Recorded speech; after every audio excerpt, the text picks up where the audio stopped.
Welcome to Practicing Life podcast. I'm your host, Ashley Pitzer. So, I wanted to check in with you and ask you because we are now in February, the second month of 2024. By now, 50% of the people have fallen off track from their resolutions that they have set at the end of the year. So, just within 1 month, statistically, 50% of people are no longer motivated towards their goal, or circumstances have gotten in the way, and that is no longer as important as it was in the new year. They've fallen off the horse and they're not getting back on. So I wanted to check in with you, and please feel free to reach out to me, let me know, post on the comments, whatever you like to do with where you are at. Now, this specific episode is going to be on fitness because 95% of the population chooses a fitness goal. Why am I talking to you about this? You know, I am an ascension coach, which is a form of a life coach, which is empowering you to kind of really step back into your authentic self and feel good about that, to rebuild after being torn down or experiencing something challenging, right? But before I did this, I was for over a decade a personal trainer and a group fitness instructor. I went through two different certifications and also studied a third.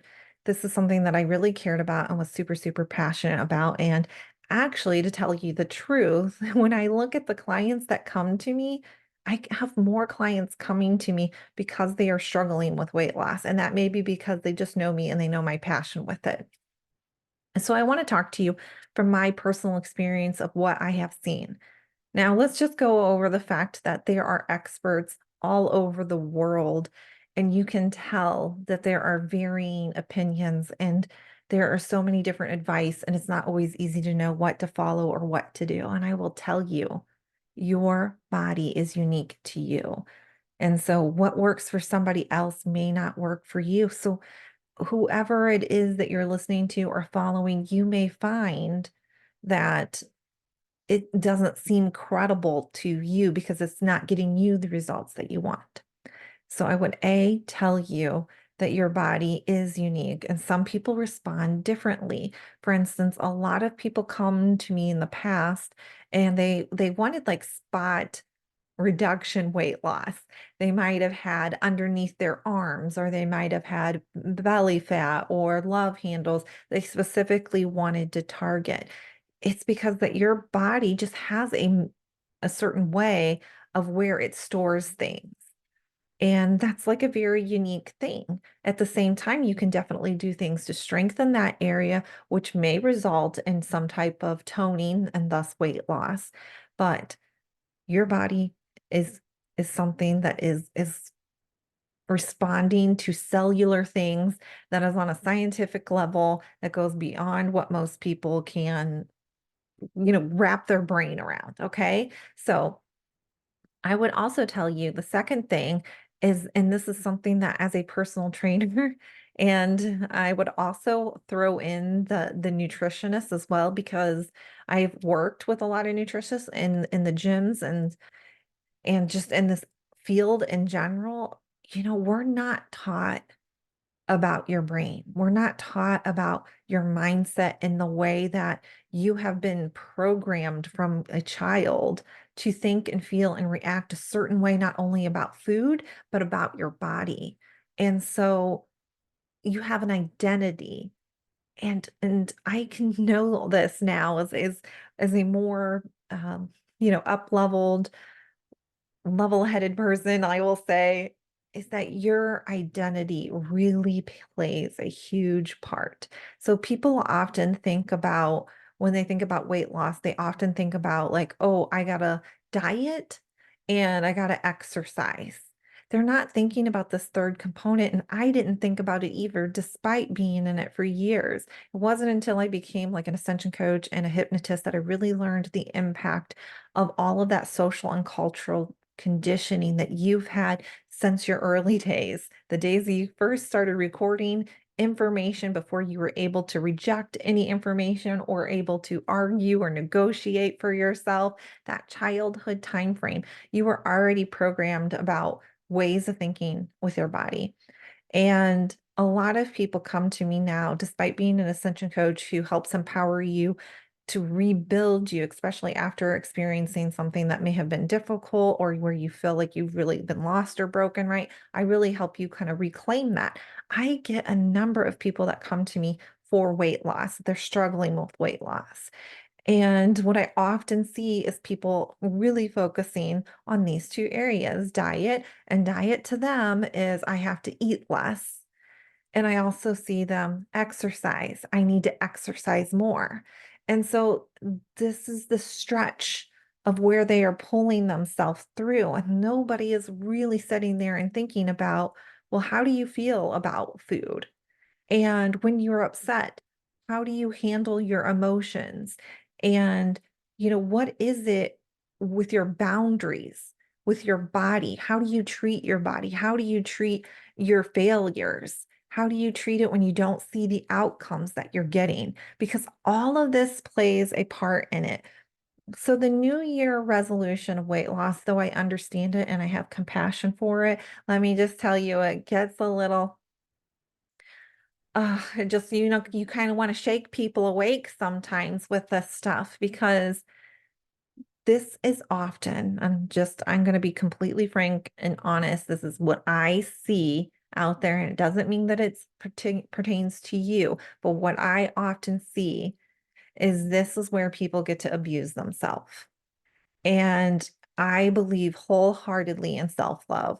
I am like a huge self-love I wanted to say component, but I am just like a cheerleader for self-love whenever possible. Self-love. Self-love is like foundation to everything, and when people do this cycle of I want to starve myself to lose weight, and then I want to judge myself and berate myself and criticize myself because I didn't get the results that I wanted. And I'm going to go to the gym and I'm going to go to the gym every single day, even though I haven't worked out in a year.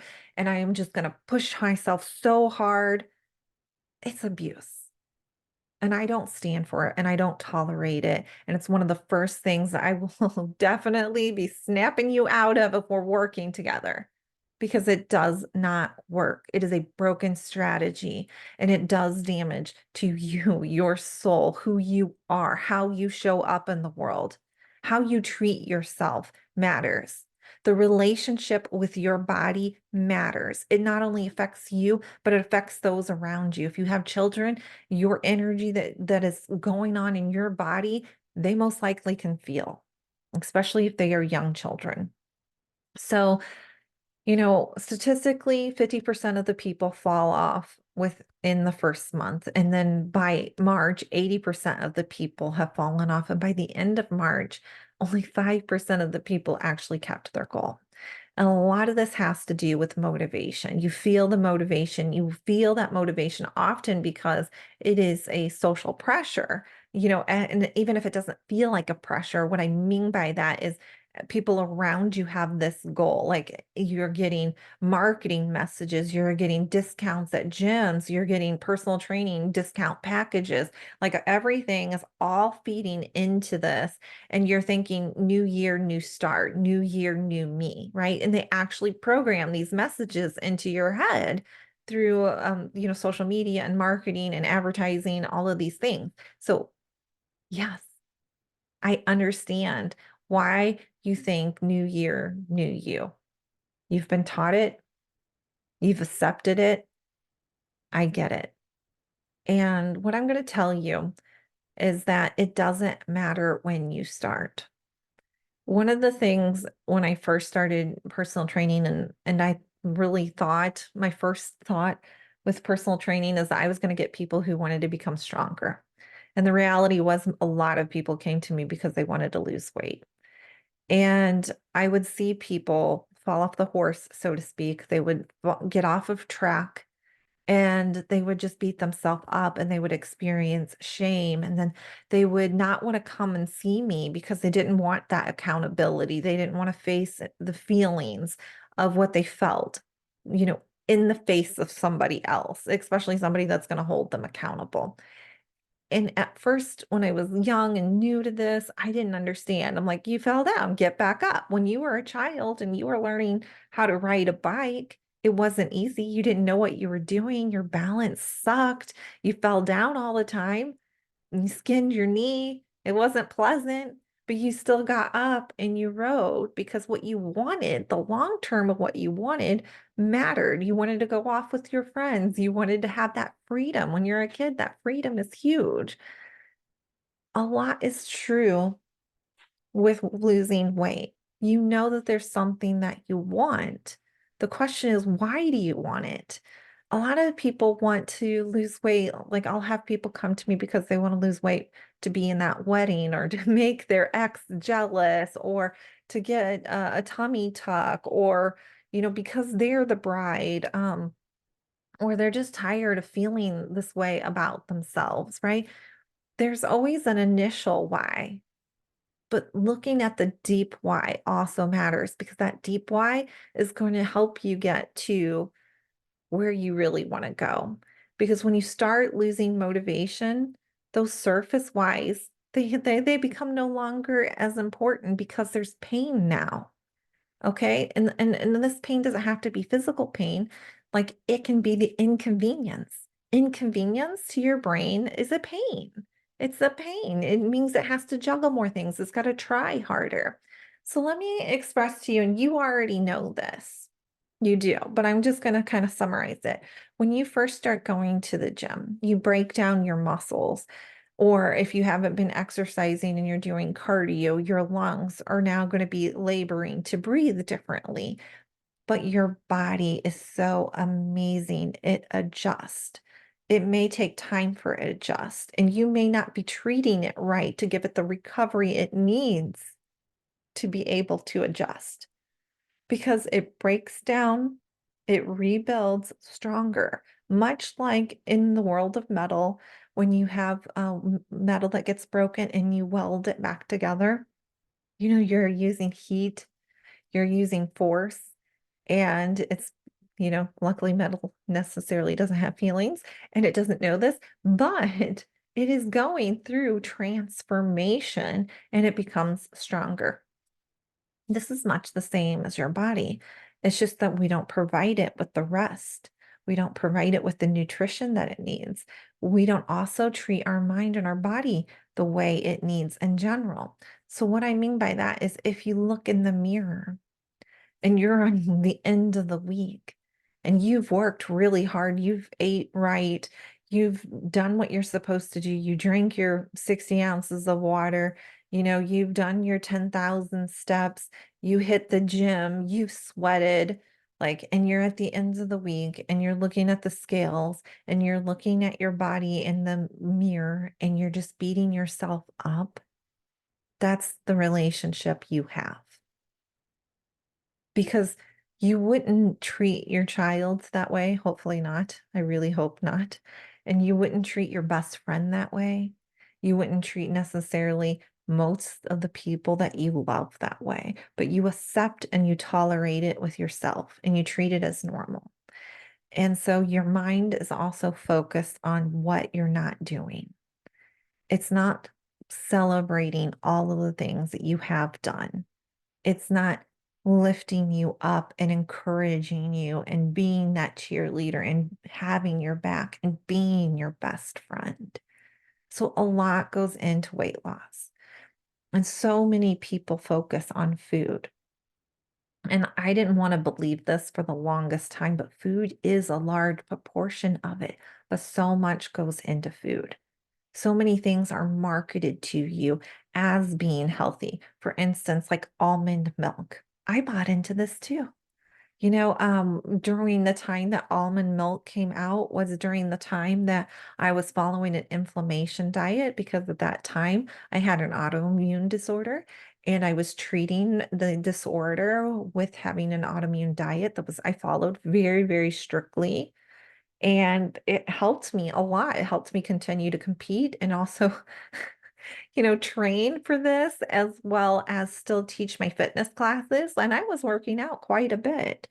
And so when I first, found out about almond milk, I didn't stop and research it or question it. I just took the marketing of it that this is something good for you and this is something healthy. And almonds were something that was allowed on my inflammation diet. It was something that I could eat. But then, later on, I discover how much it affects like different aspects of your body and how it's got these particular acids in it and what these acids do to your body. And then I discover that no, it's not really and truly healthy at all. And so it's there's so many things out there, you know, and there's so many diets that you can follow. So I understand the challenges and the obstacles with losing weight and knowing that you are kind of what you eat, like that old saying, right? That's been programmed into your body. Food does have something to do with it, but starving yourself isn't the answer. And this is what I see a lot of people doing. Well, I'll just cut my intake down to 1,250 calories. I'll just cut my intake down to 1,300 because I know I'll lose weight. You will. You will lose weight and then you will hit a plateau at some point, and then you will start getting frustrated because you're not seeing results anymore. And you also get frustrated because you're realizing how unsustainable it is. And there's all these sacrifices going on over a period of time, with meeting with your friends and trying to pre-plan your day to know that, okay, well, if I'm going out and I'm having a drink with my friends, that means I can't eat all day until I'm out with my friends. I'll just deal with the migraines. I'll just deal with the pains. You know, this is all of the things that you're willing to accept when you're getting results. But when you stop and you're getting that plateau, what often happens, and this doesn't mean that everybody does this, but what often happens is you revert back and you're like, you know what? This must be as good as it can get. This is what I'm losing. Like, and then you revert back to your old behaviors. And as soon as you start eating what you used to eat, then you start putting on that weight. And then you go through this vicious emotional cycle and you start beating yourself up a different way. So I am definitely against all of this. And when I work with people, I don't have, so let me just make it really clear. I do not have a nutrition certification. So, as a personal trainer, I can tell you what I've done, I can tell you what I've experienced, things like that. But then I cross a border if I tell you how to eat, right? That's the way it works in this world. I'm going to tell you that, like, you actually lose weight most of the time when you start eating more because you're no longer in starvation mode and you have to retrain your body. It still matters what you're putting into your body, but you don't. It's a myth to think that you have to starve your body the whole time in order to lose weight. It gets you immediate results, but not long-term results. And it's a choice what you want to pursue and who you want to go with. I can tell you that I can tell you what I do and what works for me. But again, how you respond to food is different. For instance, on the anti-inflammatory diet, reducing salt is on there. Well, when I reduced salt, that wasn't really good for me. My body didn't respond to it really well. So I still maintain a salt. Now, my diet is extremely different than other people. My conditions are different. Where I'm living is different. Water I'm drinking, all of these things make me uniquely me and you uniquely you. So I'm just going to wrap this episode up with 5 things that I really want you to walk away with. If you've fallen off track, if you really want this, it doesn't matter when you want to start this. And I know from my own personal journey, if I have ever gotten off track, like after I had my knee surgery, I really wasn't motivated to get back in and push myself this way. I really wasn't ready to have that discomfort in my knee and to feel that. I'm human too. I get off track too, right? This is the same stuff that I would tell myself. It's what I tell my clients when I worked with them with weight loss. It's what I'm telling you now. Number one, start small. I really want to shake you here. I'm not a cusser, but I really want to be like, wake the F up. Start small, small, consistent steps. When I'm saying small, that can mean something different to every single person. If you don't go to the gym, if you don't even walk, you don't do anything right now, start off with a couple minutes of walking. I don't even care if it's 5 minutes and it's only one time a week. Start somewhere. I have a good friend who never did anything fitness wise, and that person decided that she wanted to run a half marathon. I see this actually a lot in personal training, people that don't have any type of fitness background, but have this motivation to run a half marathon. That's great. They just literally increased, excuse me, they just increased their run time 1 minute every time they did bump. And it took them like 2 years, but they did it at their pace, honoring their body, doing what was good for them. So start small. If you go to the gym and you expect yourself to do a 1 hour fitness or a 45-minute class,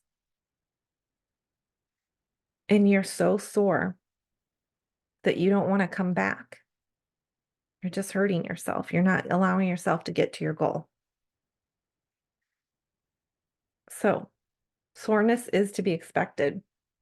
Soreness is normal. It is okay.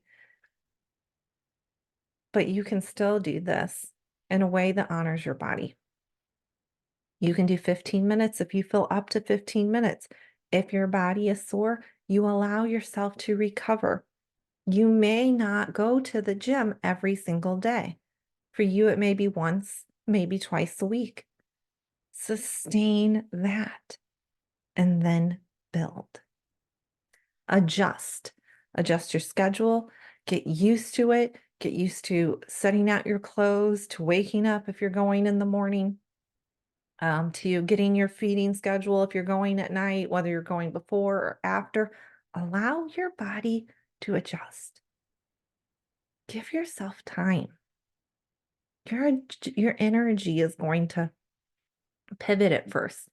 Anytime you do something different, your brain it takes more energy. It's not just your body, it's your brain too. If you were to start a new job tomorrow, and that job could be so easy, and it could be something that you've maybe done in the past, but it's something different right now. And it takes different brain effort, and you'll notice that you're tired at first.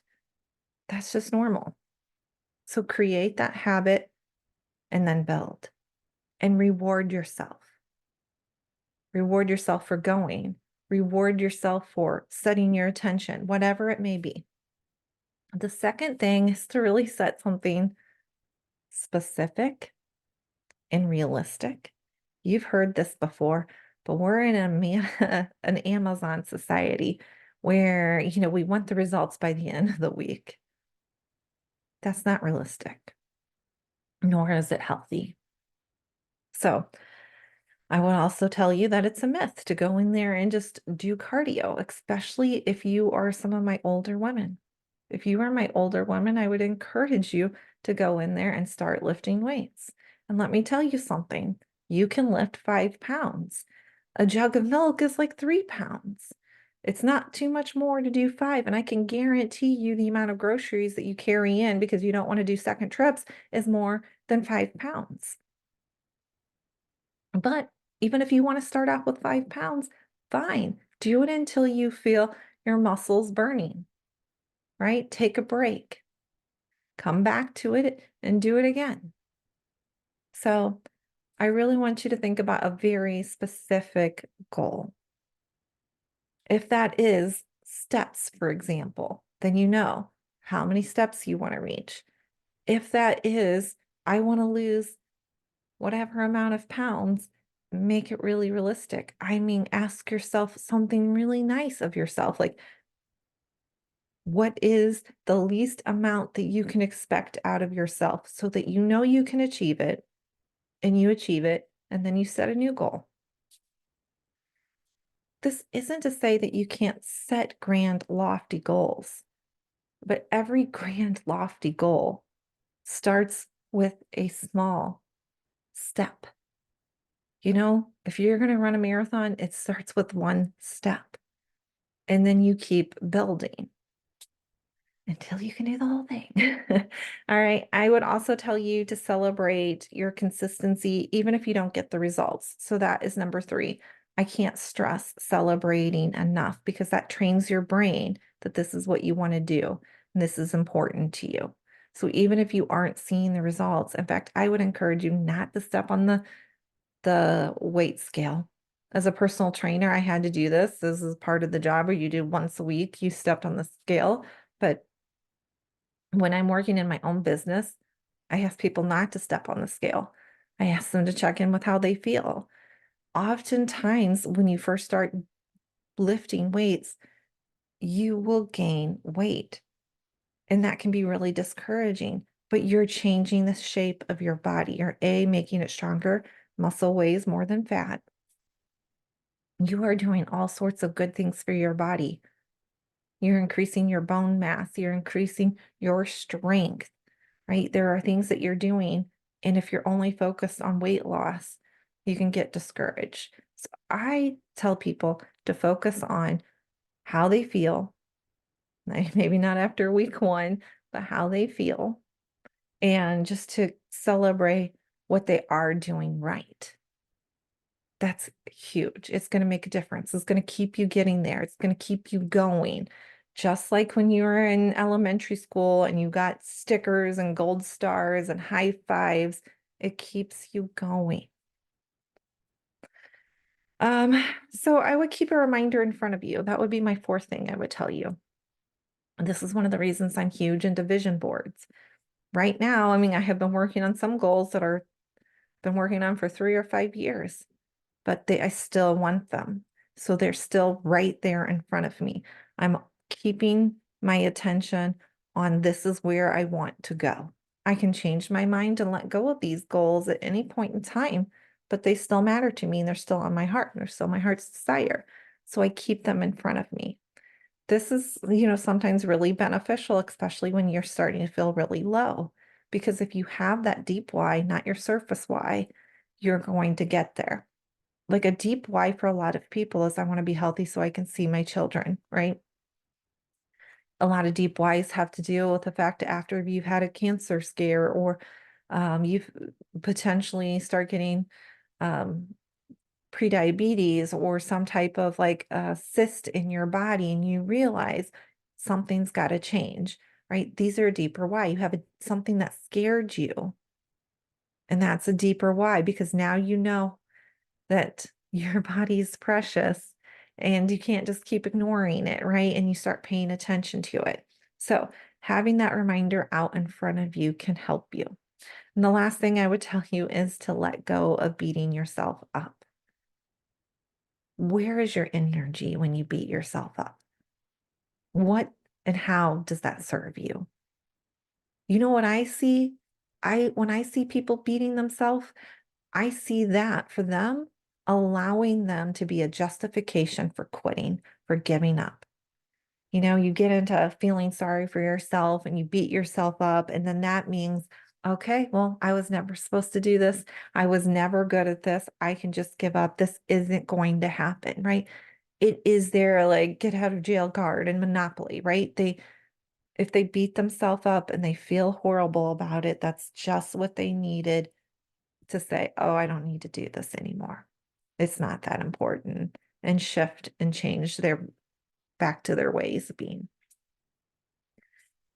From your brain's perspective, as a hypnotist, anytime you do something different, it's going to take more energy from your brain, and 2, your brain is going to go into an alarm system and there's going to be some discomfort and you're going to want to go back. Your brain is going to try to get you to go back to what is known and familiar because that's what it thinks is safe, even if it's not the best thing for you. Now, the subconscious brain, it is ancient. It is so powerful. It has got so much wisdom to it. But at the same time, because we are in this body at this time, it is also that 5-year-old that is hurt, has wounds. It has these messages like, oh, I'm Italian. I can't tell you how many times I hear this. Oh, I'm Italian. My family eats. Like we, like our love language is serving you food and taking care of you, and we eat. Great. Great. You can still do that. And you don't have to feed foods that are unhealthy, and you don't have to overeat just because you have this conditioning that says this is your identity and who you are doesn't mean you can't change and reset your boundaries of what that means, what it looks like, what you want it to feel like. All right. I'm wishing you all the best for the next month. Let me know how this next month goes. I want you to try these 5 goals. And it can be on something other than weight loss. I know I've talked about all of this, but it still applies. Number 1, start small. Number 2, be specific and exactly what you want. And there are a small, specific, realistic goal that you know you can achieve. Your third thing is to celebrate your consistencies, celebrate what you're doing right. Your fourth thing is to keep things in front of you that remind you what you want. What's your point B? What you are imagining for yourself. And then 5, let go of beating yourself. Those goals can apply to anything, and they'll help you get there. All right, everyone. I will see you next week. Much love.